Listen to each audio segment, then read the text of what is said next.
Should be topic number 2 is Skid Row Explained, City Planning. This, of course, came with a link. Let me grab it again because I put something in the chat. So let me grab it again. Skid Row Explained, City Planning. So this is the link here. Let's watch it, and then we'll discuss.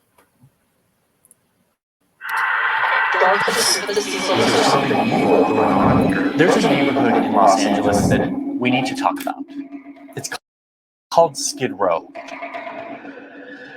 Last month, there was this really popular true crime documentary on Netflix. It was like the #1 most watched show here in the United States and maybe around the world. And it was about this hotel that was right here in Skid Row. It's about a 21-year-old Canadian woman who disappeared after exhibiting some very strange behavior in an elevator. And yes, there's going to be plenty of spoilers here. The Hotel Cecil is haunted and it's got some sort of uncanny force. The show is haunting and confusing and thrilling and an appalling and insensitive abuse of the power of documentary filmmaking. The whole series feels like a true crime documentary, but there ends up being no crime at all. And the whole energy of this series is founded on the idea that this hotel is haunted with dark energy. I think that we're hoping for a ghost because it's what we've come to expect. I'm here to tell you that the Cecil Hotel in Los Angeles doesn't have dark energy. That's a tantalizing but very lazy explanation, and it exonerates the people and policies that built modern-day LA. Instead, there's a much bigger story here, one that the documentary decides to largely ignore or mischaracterize. The story worth telling here about this hotel and the neighborhood in which it resides is the story of how cities draw boundaries. These subtle borders that are meant to contain the city's least wanted people. Once you understand what this looks like and how it happened in LA, you can understand how it happens in a lot of cities. And it helps you understand what's really going on with the Cecil Hotel. It's the story of a city and a microcosm of the American dream. Okay, first, let's establish what and where the Cecil Hotel is in LA. Here's downtown LA, and you have this financial district here with all these big buildings. A few streets over, you have the Cecil Hotel, right on the border of this 50-city block neighborhood called Skid Row, right in the heart of downtown LA. Go to Skid Row today, and you are quickly brought into the plight of basic survival for nearly 5,000 homeless people. The reason why there's so many tents out here is because people can't afford to live in a house. Nearly half of them are considered to have serious mental illness, and life expectancy here is 48 years old, 30 years less than the US average. This small block of streets is surrounded by highly developed districts that every year become more shiny and more expensive. So how did Skid Row, this one small block of downtown, become where so many of the city's sick and marginalized gathered?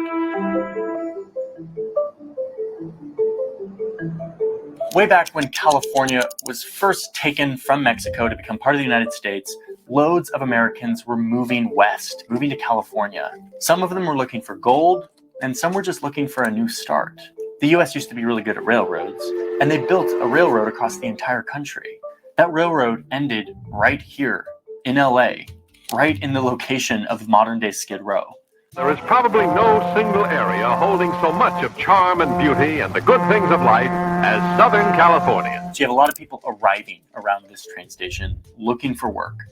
This area developed a reputation as being full of transient people coming to the West with dreams of gold and a new start, and instead ending up with neither. No jobs, no homes.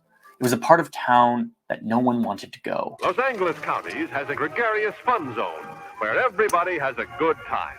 As LA grew, so did the bad reputation of Skid Row, and so did the homeless population.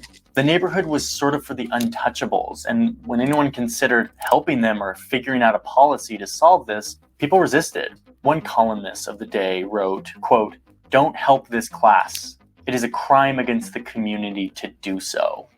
The Cecil Hotel was eventually constructed in the 1920s, right here on the outskirts of what was becoming this undesirable part of town. At the time, it was a grand hotel built for business travelers. What turned the Cecil Hotel from this to this wasn't dark energy or mysterious forces, nor was it the fact that U2 played a concert on the roof right next to the Cecil Hotel in the late 80s. No. What happened to the Cecil Hotel is something that happened to this whole neighborhood starting in the 1970s, when city planners and politicians started re-envisioning downtown LA, drawing lines on maps to contain the growing population of mentally ill and homeless. The goal here was to bulldoze all the decaying buildings in downtown and to make way for a new business district full of tall, shiny buildings. The original demolition plan included Skid Row, but the community leaders fought back, saying, listen, City of LA, if you demolish Skid Row without solving the underlying issues, you're just going to have a bunch of smaller Skid Rows pop up scattered throughout the city. Homelessness isn't going to go away if you just bulldoze the neighborhood. The city was like, yeah, you have a point. So they agreed upon setting firm borders that would be the quote containment zone, where the homeless and mentally ill could stay so that the surrounding neighborhoods could build nice big office buildings without the presence of these undesirable populations. Within Skid Row, they constructed public bathrooms and benches and public spaces so that, as the city officials said, those amenities could, quote, act as a magnet to hold the undesirable population elements in Skid Row. Undesirable population elements. Wow. That is just a fantastic way to take human beings and turn them into units.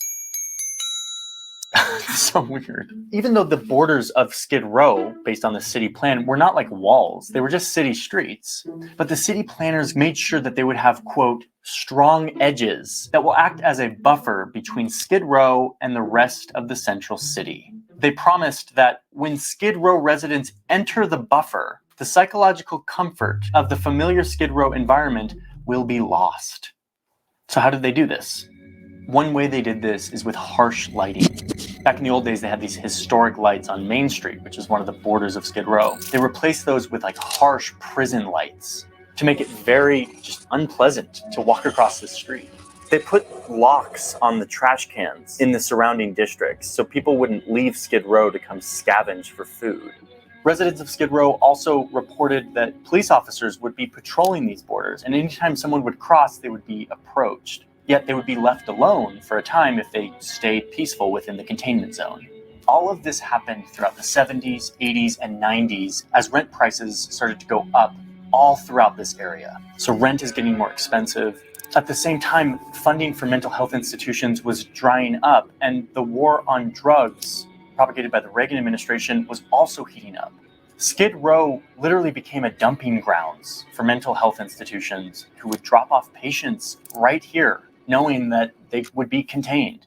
The idea of saving Skid Row by drawing borders around it came from the community leaders of Skid Row itself. It was a solution to keep affordable housing, keep the community intact, but soon this solution was used as an excuse to neglect the people within these lines. Street cleaners and trash collectors came less frequently than in the rest of LA. City maintenance for streets sort of stopped showing up. But the one city resource that did show up in abundance was the police, whose job it was to keep these, quote, undesirable population elements within this zone, criminalizing the poverty inside these lines. And yes, here's the Cecil Hotel, right within these firm containment borders. So if you look at the Cecil Hotel under this lens, you now see the danger, the drugs, the violence, not being caused by some creepy dark energy that lured in this woman from Canada. Instead, this was the result of a policy, intentionally creating borders within the city to keep the city's problems contained into one area. A spot that had real culture and community values and history. And yet, because of these dehumanizing policies, Skid Row became defined as a series of statistics and social problems. What I've found by looking into these policies is that this wasn't an inevitable course of action. The city could have put its money and effort behind the harder thing to do, which is addressing the underlying issues of unemployment, mental illness, drug addiction, and unaffordable housing stock.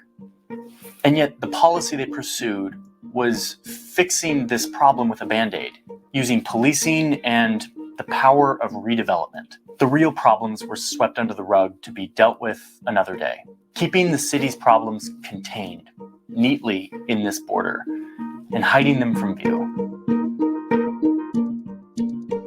So let me tell you about the sponsor of today's video, which is a thing that has let me watch a bunch more Netflix that I wouldn't be able to watch. ExpressVPN is a very affordable way. Good stuff. I guess there's 2 more minutes. Maybe it comes up after this ad. So actually, let me continue playing it just to see. To not only protect your anonymity while you are on the internet, but also allows you to expand your entertainment options.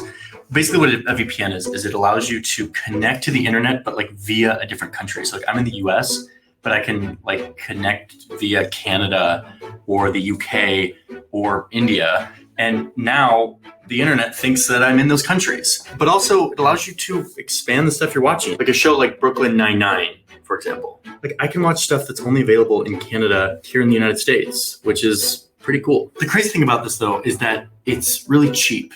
Like it's very affordable.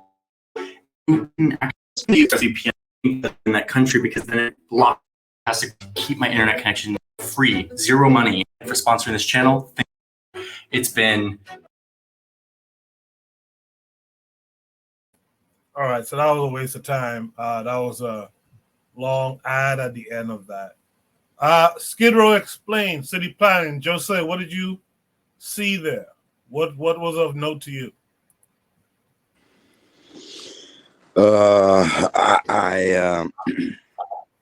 I thought Skid Row was a popular neighborhood. That was what I'm shocked. I see a lot of policy. You know, practically the whole world comes to the United States and Israel. You know, the police of the whole world comes to the United States to learn and copy, and go to Israel to learn and copy. You did know that, right?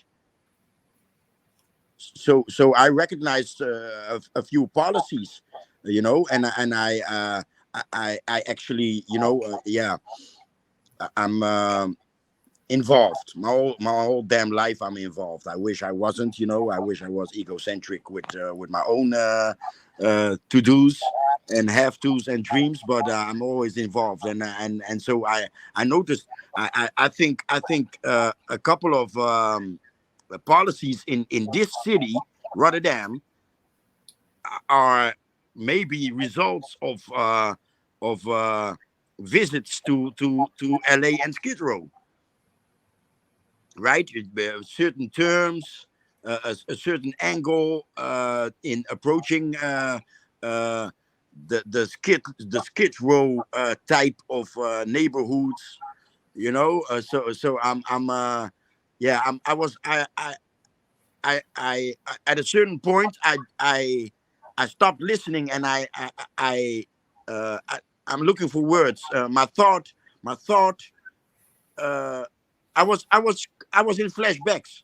I was listening with a half ear and in flashbacks of all the policies here in this town.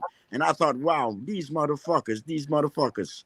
So I have to go back to the previous topic and say that, yeah, they are united. Their police departments.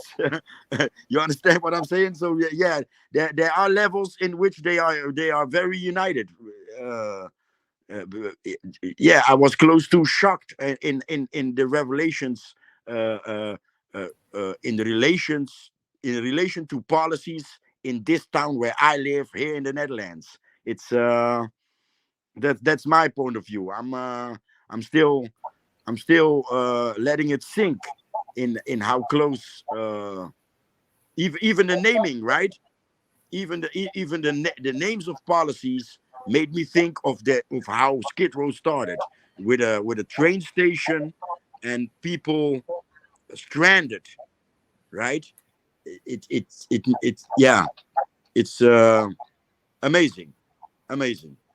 I was carried away. Let me I found the word. I was carried away uh, uh, uh, based on policies that we had in this town here on the other side of the world, that I had some aha moments. It's hard to explain. I hope you understand what I'm trying to say. No, I understand it perfectly. I was going to come in after you and point out the relationship to the previous topic. They might compete, but they share information. They do some collective stuff, and I was going to point that out. And the other thing I was going to point out, what was it again? Something else you just said, and I forgot it now. But yeah, I was going to point that out, that they share the information, and oh yeah, I was going to also say how incredible it is. Use a Mr. Untouchable term.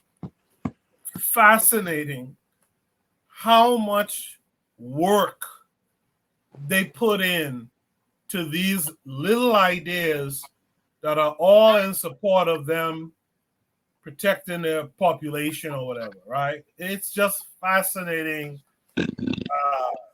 the thought and planning that goes into this. You're gonna have to really put in thought and planning to go up against this too. Let's hear from Buana Pagaziki. Yes. So what I say, I go back to what I initially said. You know, that for when you playing a game, for a good defense is to have a good offense. And if you study the immigrants, because you watch this and you think to yourself, "Oh my goodness, these white guys planning to run a Boston on the populations, people who are economically deprived, people who are in situations where they don't have employment and things like that, and how they plan and get together and structure, because these people certainly wouldn't live in that community." What I say is, I watch the immigrants. When immigrants come to new countries, in particular immigrants like the Chinese, when the Chinese move into a neighborhood, they take over the whole neighborhood, which means that the Chinese man owns the apartment building, he owns the food, he owns the restaurants, and he owns the bank. I remember I saw a bank China when I was in Canada. The whole writing is in Mandarin. It's in Mandarin. They're able to, even though these city planners have their plans, the immigrants, the Chinese, when they come into different territories, they have their plans as well, and they execute their plans to such a degree that they almost take over a city block. And if you was to come inside that community to try to open up a business, the Chinese people who live there know not to patronize you. It is Chinatown. Maybe not formally, but informally, that's Chinatown, and everyone knows it. It's the same thing the Muslims do in the UK. The UK do they open up a mosque, and around that mosque, they open up their little grocery shops. They have their little apartment buildings, and they patronize one another. If you was a Christian person coming into that community, try to open up a secular venue or whatever, no one would patronize you. No one patronize you. So even if it's against the law, because you don't do business, because you won't make no money there, you know not to go there. The Haitians have done it in Little Haiti. The Italians have done it in New York City. I am just saying, humbly saying, that we may not have the ability to do make these formal plans, but informally, maybe not necessarily written on formal documents, but go into different territories and take over blocks as well. The Muslims did it in Michigan, in Detroit. I'm saying that if the price of housing and houses in Detroit is so low, wealthy black people or black people who are trying to invest in things like that, they could take over whole neighborhoods and block and redefine these neighborhoods and blocks. You know what I mean? We could play offensively as well. And if other businesses who should try to move into them communities, don't patronize them. Don't give them a reason for them to stay there. So indirectly, you are really city planning as well, but you just ain't doing it in a formal way. You know what I mean? So I feel like we could carry on the same strategies as well if we had the idea of collectivity. Because, like you say, from this same video, they had developed financial areas, arts and design areas, all these other things, and strategically, I think that we have money men and thinkers within our community who could practice the same kind of policies. And because we don't define their laws, we have to do it informally. You don't always have to go on a public platform and make a statement. You know, you do it through your resources and your action. I think it's good to see how strategically people plan out things. And it's, for me, it's just an instructive video. This is just a how-to video for me. I mean, and people who are interested in these kinds of things, these are how-to videos. I'll stop there. Want to shout out to Brother Bakari, who's in the chat, saying peace and black power to the panel in the chat. Skid Row explain. I lost that thought too. Is there any other thoughts on this prompt? Yes. So what I also wanted to, I don't know if Jose wanted to go. What I also wanted to say is this is how the Chinese is doing, taking over Africa too, just piece by piece. You know what I mean? Informally. You know, let me buy this business. Let me get this hotel here. Let me get this hotel, and they bring their families in and their cousins in, and they redesign, reformulate certain areas. You may not be able to take over the whole country itself. In time, they'll eventually do that, but they take it over piece by piece, and they have their own intent and planning for what they want their community to look like.